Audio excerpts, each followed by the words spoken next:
Imaginez une mouche coincée dans une boîte et qui essaierait d'en sortir en se cognant à tous les coins. C'est un peu l'image qu'a Jean-Luc Favechamp de ce morceau qu'il a composé, un morceau particulier que ces jeunes pianistes sont en train d'apprendre.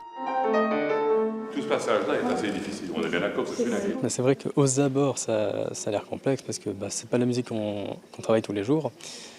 Et puis aussi avoir l'envie de s'y mettre quand, par exemple, on a à côté de soi une partition de Chopin. Donc c'est vrai qu'il faut se dire de travailler et puis une fois qu'on a acquis une certaine maîtrise, c'est vrai que là on peut commencer à avoir des idées et c'était nécessaire qu'on ait M. Favechamp. C'est une composition qui est faite d'une sorte de pattern répétitif, donc des petites figures répétitives qui s'évadent, qui essayent de s'évader progressivement en ajoutant des notes vers la droite, vers la gauche et qui deviennent, mais on s'énerve de plus en plus à force qu'on n'arrive pas à sortir de ce truc. Donc il y a comme quelque chose qui est à la fois un enfermement et une tentative constante, assez ludique, d'aller au-delà, de sortir du truc. Donc voilà, je la décrirai comme ça. Une fois qu'on écoute ça, je crois qu'on entend ce qui se passe.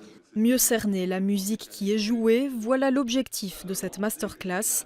Ce morceau, c'est un peu une manière pour les jeunes pianistes de se mesurer à ce que proposeront leurs aînés lors du concours international André Dumortier. C'est ça en fait la musique contemporaine comme on dit ou moderne, c'est que c'est une idée un peu inhabituelle et il faut savoir la faire. Donc moi j'étais juste venu leur dire voilà le rapport entre ce que j'ai écrit et ce que ça devrait donner. Maintenant à vous de voir comment vous allez arriver à le faire. C'était ça vraiment l'idée. Leur expliquer le processus au fond. C'est une grande chance qu'on a de pouvoir inviter ces compositeurs. Nous choisissons toujours par principe que ce soit des compositeurs belges. Et donc il est plus facile pour nous de les avoir pour une après-midi comme celle-ci où il va y avoir ce contact un petit peu complice entre le maître qui a composé et l'élève qui va essayer de mettre ça sur le piano. Et comme le disait Jean-Luc, ce seront des premières mondiales parce que personne jamais n'a joué ce morceau avant eux.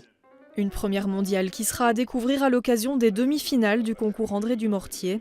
La compétition accueillera 30 pianistes professionnels venus du monde entier.